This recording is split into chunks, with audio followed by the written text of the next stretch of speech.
defati nañu daan def ci éliminatoire Coupe d'Afrique moo di qualifié te àpp ba jeexagul ci éliminatoire yooyee loolee le Sénégal defati ci éliminatoire yi ñu daal di ne Sadio Mané waneeti boppam bu baax gën a dugg ci taarixu football bu Sénégal mbokkee xarit yi 13 perf bu tay bi li ci ëpp ci liñ ciy waxtaanee mooy match Sénégal ak Guinée-Bissau yi léegi lay doon ak yeneen i mbir. niñ leen ko junjee woon ci sommaire bi Sénégal qualifié dina ci li nga xam ne moom mooy Coupe d'Afrique des Nations jaaree ko ci éliminatoire yi Sénégal qualifié di sans que éliminatoire yi jeex bii nag moom mooy juróomeelu yoon Sénégal di tegle di qualifié li nga xam ne moom mooy Coupe d'Afrique des Nations muy wane benn régularité boo xam ne équipe nationale bu Sénégal def na ko. Aliou Cissé di entraîneur bi moom mi nga xam ne ba tey il est invaincu ci éliminatoire Coupe d'Afrique des Nations bi mu yore équipe nationale 2015 ak léegi ndax 15 victoires la am ak benn match nul bi yéen a ngi koy fàttaliku ca Antananarivo la woon diggante Sénégal ak Madagascar ñu defoon 2 buts partout. leneen lu ñu mën a jàpp ci qualification bi mooy beneen clean sheet maanaam Edouard Mendy ak équipe nationale bu Sénégal encaissé wuñu but ci match bi nga xam ne ñu ngi ko doon joué foofee ca Bissau seen diggante ak Guinée-Bissau ak match aller bi également fii ca stade Lat Dior bu Thiès mu doon ab qualification boo xam ne dina permettre Sénégal mu mën a préparer bu baax li nga xam ne moom mooy échéance future yi ci li nga xam ne moom mooy préparation bi ak yeneen match yoo xam ne mu ngi ci seen kanam. dernière information bi ci match boobu mooy Kalidou Koulibaly bi nga xam ne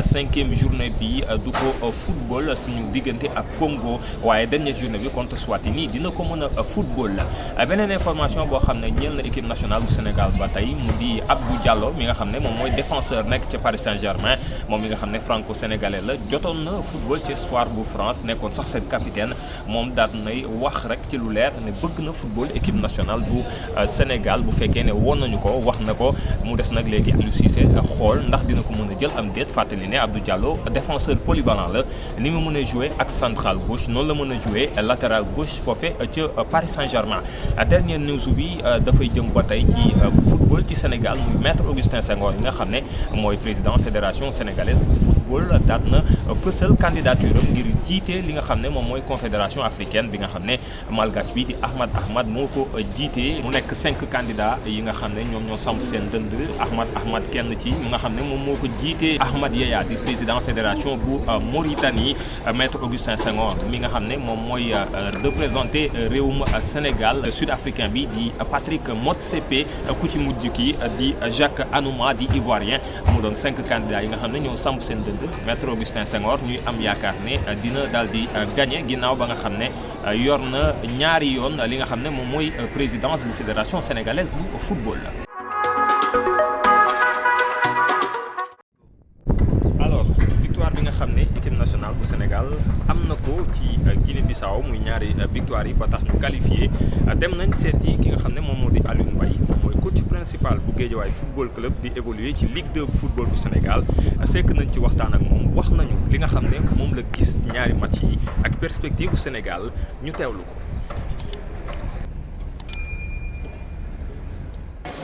jàpp naa ne si 6 points yi possible soo jëlee 6 points yi jàpp naa si wàllu poñ nekk na loo xam ne positif na parce que permettre à ce que ñu qualifier avant ñuy egg si 2 journées yu mujj yi dama jàppe ne loolu tamit c'est à saluer. suñ koy analyse si wàllu prestation dafay nekk loo xam ne mën nga ko gisee lu nekk. dañuy jouer mal pour après gagner en fin de compte xam nga un entraîneur on ne peut que on ne le juge que à partir des résultats te résultats yi tant que équipe mi ngi gagné c'est vrai mën nga décrire la manière mais moom mënoo ko critiquer de perte na su fekkoon des joueurs mal pare perte di nga am loo ci teg c'est vrai les gens nag ont raison de s'inquiéter parce qu'à chaque fois que ñu am en face de nous de gros calibre c'est là où on a des difficultés mais les équipes de seconde zone suñu dee ñoom on passe même si la manière n'y est pas. waaw xam nga Aliou aussi am na actuellement nii à sa disposition joueurs yu bëri yoo xam ne kay gisagu leen parce qu'il faut reconnaître que ne si 2 journées yi suñu góorgóorlu tuuti war nañ mën a xoolaat joueurs yu nekk ku nekk lan nga mën ak yan combinaison la ñuy mettre ensemble pour xool lu muy joxe ji suba war nañu mën a utiliser schéma yoo xam ne xalaatuñu ko woon pour que ñu xool lu muy joxe xam naa dinañ si mën a jàll mais li am solo fi toll nekkatul jàll rek mais jàll en y mettant la manière. équipe bii nañ doon tuddee El Hadj Diouf en 2002 ne noonu tuddee Jules François Bocandé en 86 moom lañ ko war a tuddee donc moo war a nekk porte étendard équipe bi moo war a nekk suñu icône moo war a nekk suñu lépp loo xam ne si la équipe war a tegu même fekkee ne yeneen éléments yi sax am nañu rôle bu ñu ci joué mais li am solo moom mooy yaakaar bi ku ñuy dajeel si 50% si équipe bi sur 100 yi xamal ne moom ngay teg ne poids bi si moom la dina permettre à ce que ñeneen ñi war si mën a libéré wu ba mun a am espace wala loo xam ne ci utiliser pour soog a dem. alors stade yi tey ba tey dañuy des ci match Sénégal yi ak Guinée-Bissau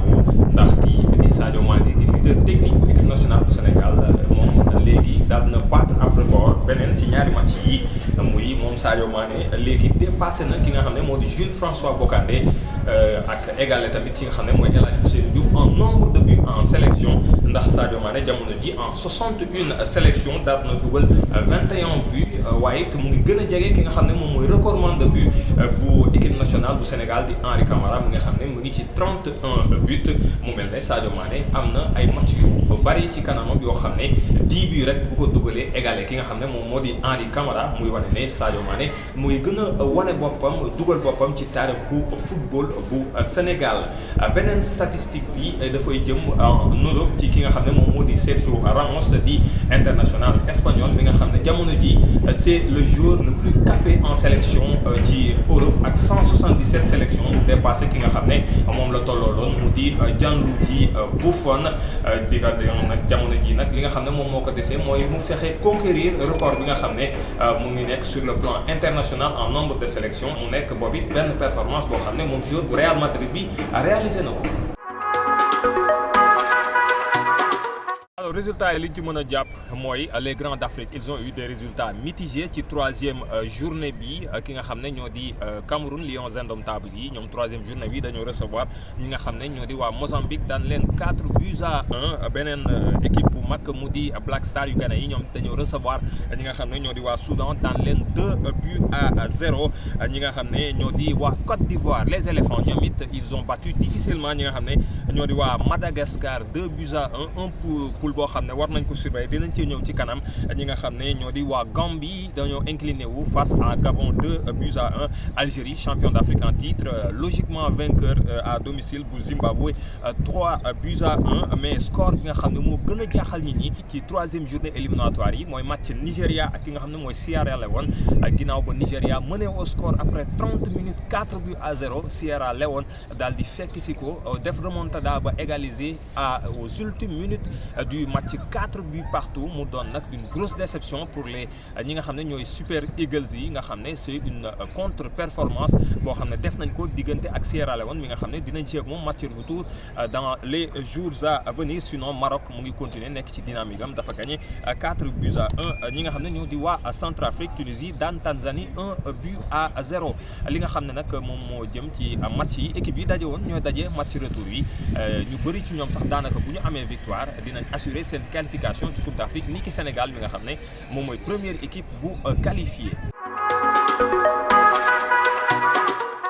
alors ñu jeexalee ak li nga xam ne moom moo di agenda bi xam ngeen ne Sénégal moom mooy recevoir tournoi UFOA A bu 2020 bi ci stade Lat Dior bu Thiès ak Alassane Djigo bu Pikine Sénégal war ko tijji ni ki vendredi bi mu war a daje ak ki nga xam ne moo di Sierra Leone ci match d'ouverture bi 16h lay doon ni ki vendredi ci stade Lat Dior bu Thiès Sénégal dina jouer waat le dimanche digganteem ak ñi nga xam ne ñoo di waa Gambie mu doon ñaari match yi nga xam ne rek Sénégal dina ko jouer ci poulam li ko waral mooy poulam ñetti équipe kese ñoo di daal di nekk fàttali ne tournoi boobu ki nga xam ne moom moo koy jël moom mooy représenté sunu zone bi ci li nga xam ne moom mooy Coupe d'Afrique des Nations U20 bi war a am ni ki déwén ca réew Mauritanie.